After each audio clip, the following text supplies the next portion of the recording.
हर रोज नई कहानी देखने के लिए हमारे चैनल को सब्सक्राइब कीजिए और बेल आइकन को प्रेस कीजिए।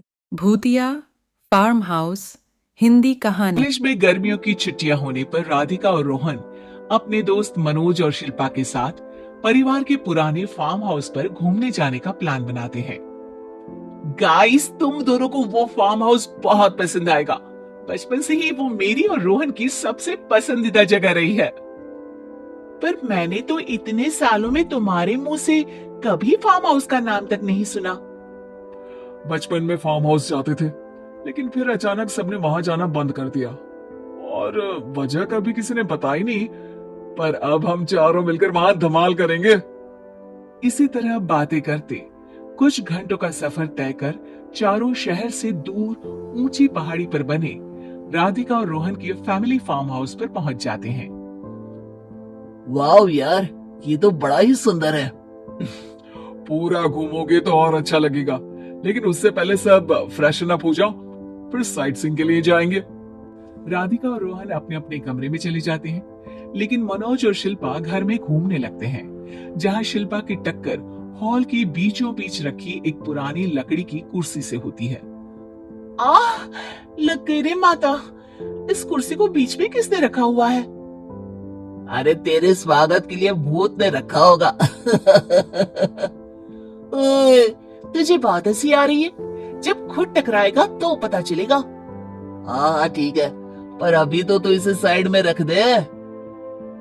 शिल्पा कुर्सी को एक कोने में रख देती है और वो दोनों भी अपने कमरे में चले जाते हैं, जिसकी थोड़ी देर बाद चारों बाहर घूमने निकल जाते हैं। इसी तरह रात हो जाती है। फार्म हाउस में वापस आकर वे लोग सीधा सोने चले जाते हैं। आधी रात को मनोज की नींद खुलती है। बड़ी तेज प्यास लगी है, पानी साथ लेकर सोना चाहिए था। हाँ, अब रसोई तक जाना पड़ेगा। मनोज आंखें मलते हुए कमरे से हॉल में आता है और अचानक रास्ते में रखी कुर्सी से टकराकर जमीन पर गिर जाता है। अरे मर गया रे दादा। शिल्पा सही बोल रही थी, बड़ी तेज लगती है ये कुर्सी तो, पर इसे दोबारा बीच में किसने रखा? मनोज एक बार फिर उस लकड़ी की कुर्सी को कोने में रख पानी पीकर कमरे में चला जाता है। अगली सुबह जैसे ही चारों की नींद खुलती है तो उन्हें अपने बेड के पास साइड टेबल पर चाय का कप रखा मिलता है, जिसे देख वो खुशी खुशी चाय पीकर तैयार होकर कुछ देर बाद हॉल में मिलते हैं। थैंक यू यार राधिका, मुझे नहीं पता था कि तू इतनी अच्छी चाय बनाती है। वैसे मुझे उस बेड की बहुत जरूरत थी। ये और चाय, अरे इसे तो पानी तक उबालना नहीं आता। मतलब तूने हमारे लिए चाय बनाई क्या दोस्त? अरे चल पागल है क्या, इतना भी प्यार नहीं है मुझे कि तुम्हारे लिए बेड टी बनाऊं। चाय पर ये चर्चा करते हुए मनोज जैसे ही पीछे मुड़ता है तो एक बार फिर लकड़ी की पुरानी कुर्सी से टकराकर उस पर गिर जाता है। हाय रब्बा, अरे चाय छोड़ो, पहले ये बताओ कि इसे बार बार बीच में कौन रखता है? कल रात ही मैंने इसे साइड किया था। तुम पहले ये बताओ कि चाय किसने बनाई थी? सबकी बातों को कुछ देर ध्यान से सुनने के बाद राधिका हैरानी से कुर्सी की तरफ देखने लगती है। भूत दीदी। राधिका की बात सुन आपस में झगड़ रहे सारे दोस्त शांत हो जाते हैं। ये क्या बोला अभी तूने?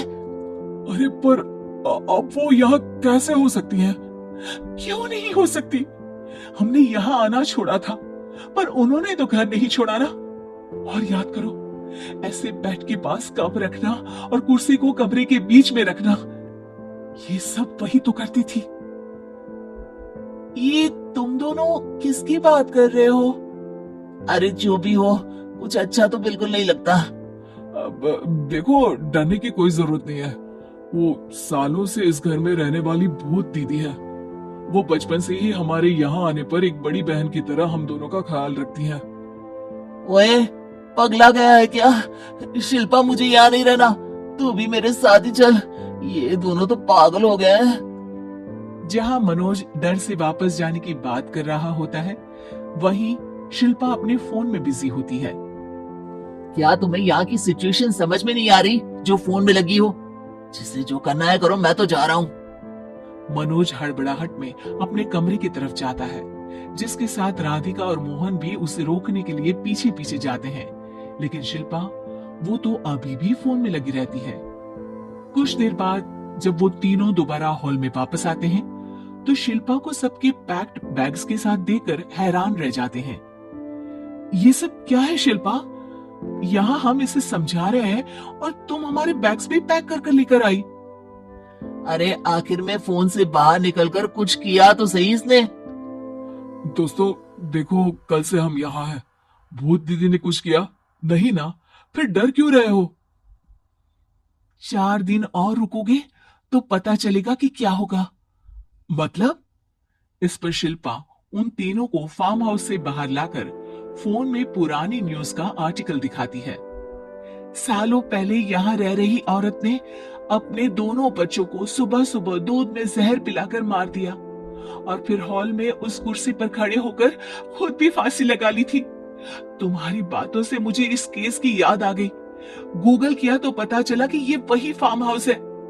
अभी भी यहाँ रहना चाहते हो, जिससे कुछ दिनों में वो सबको थोड़ा थोड़ा जहर देकर मार दे? अरे पर ये दोनों तो बचपन से यहाँ आ रहे हैं, फिर इन्हें अभी तक कुछ क्यों नहीं हुआ?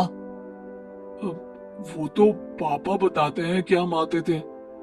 हाँ, और मुझे भी एक बार का ही याद है। वाह, और कहानियां तो ऐसे सुना रहे थे जैसे सदियों से यहीं रहते हो। तीनों ये बात कर ही रहे होते हैं कि अचानक फार्म हाउस में से एक आवाज सुनाई देती है। मैं यहाँ किसी को जिंदा नहीं रहने दूंगी, किसी को नहीं। बस ये सुनने की देर ही होती है कि चारों डर से कांपते हुए तुरंत कार में बैठकर वहां से भाग जाते हैं। तो हमें उम्मीद है कि आपको हमारी ये कहानी पसंद आई होगी।